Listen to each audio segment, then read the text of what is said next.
At a parish hall in a Tory territory, Keir Starmer's setting out his stall.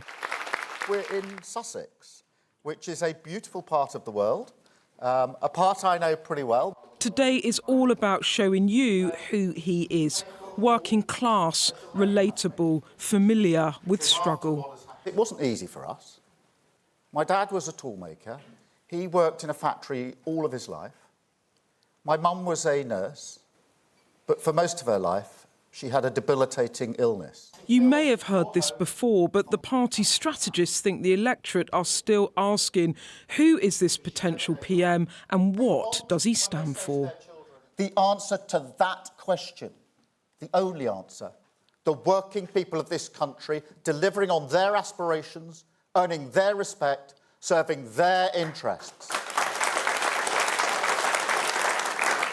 And I know that people are looking at this election, looking at me personally. So I make this promise. I will fight for you. Keen to shed the lefty lawyer elite image that some might have. Hi, nice to see you. Perhaps the sight of Sir Keir drinking cups of tea against a backdrop of Union Jack bunting will become a familiar sight. These visuals are all about showing Keir Starmer's roots. You used this speech to talk personally about what shaped you, yes, to better explain your politics.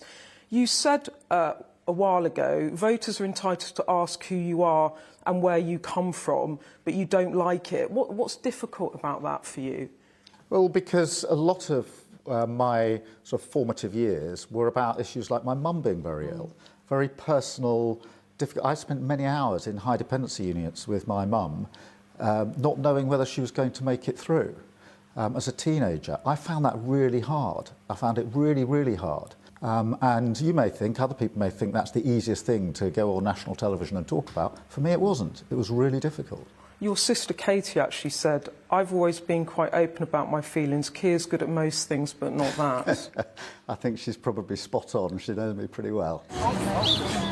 The PM in the South East too, trying to tackle the seat of Chesham and Amersham back off the Lib Dems. But this leader looking increasingly out of control.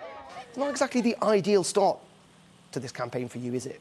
Frankly. Well, I've been out and about across the entire United Kingdom. Northern Ireland, Scotland, Wales, been in East Midlands and West Midlands, here in the South East. And there's a clear contrast in choice at this election. It's another day. We've had another speech from Keir Starmer, who you've just asked me about. Another half-hour speech. Not a single new idea. Right, he's taking the British public for granted. I don't think this election is a foregone conclusion. We're going to have a debate over the next few weeks, and I'm the one that's putting bold ideas on the table.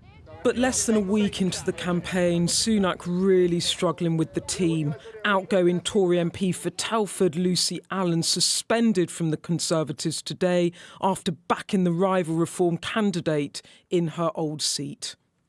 That is the secure future that I'm going to fight for every day of this election, and with your support, we are going to fight to win.